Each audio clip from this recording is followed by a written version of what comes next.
What is lethal attack damage? How does it work? And is it even worth getting it on your card? Well, I'm going to be answering those questions in this video. The first question, of course, what is lethal attack damage? Well, it's that additional damage that multiplies and stacks with your critical attack damage. And you already know critical attack damage is that percentage damage you see on a player's stat. So a character that has 300% critical attack damage multiplies his base damage by 3. So now that is cleared, how does it stack with crit? Well, first of all, you have to look at the definition. It multiplies and it stacks. So if by default, your lethal attack damage gives you 10% damage. So that means if you have 300% critical attack damage on your character, you multiply that 3, that would now give you times 3. 3 times 0.1. Your 0.1 is from your 10% critical attack damage and your 3 is from your 300% critical attack damage. So by the time you multiply these two numbers, you are going to get 0.3. So 3 times 0.1 will give you 0.3. That 0.3, that's the multiplier. Then it stacks with your critical attack damage. That means that 0.3 will be added to your times 3 of your critical attack damage, which will now give you 3.3. So to take that again, it multiplies and stacks. 3 times 0.1, 0.3.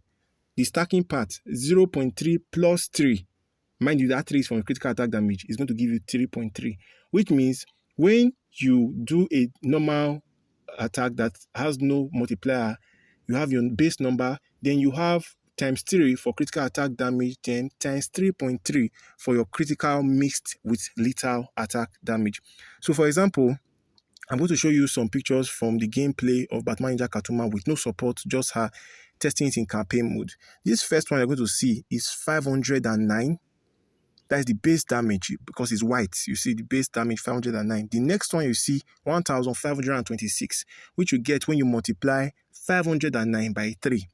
This third one is when you multiply 509 by 3.3 to get 1679. What this means is that in the third slide, critical and lethal happen the same time and they multiply and stack with each other. So which means that if you are using Brainiac on your team and you stack up to 400% lethal attack damage, you're going to have your number 3 from your critical attack damage times 4 from Brainiac, which is going to give you times 12 damage. That's why when you stack SP1, it does a whole lot of damage. So the same thing applies to when you're using the Batman Ninja team. So is it even worth it adding it? Well, if you are using Brainiac, you are using Batman Ninja team, yes. Also, if you are using DMC, where you have 500% critical attack damage, that will multiply by 0.1 to give you 0.5 plus 5 to give you 5.5. So if you are using DMC, yes. Batman Ninja team, yes. Brainiac, yes. Other than those 3 teams, not really worth it. If this video was useful to you, kindly smash the subscribe button and I will see you on the next one.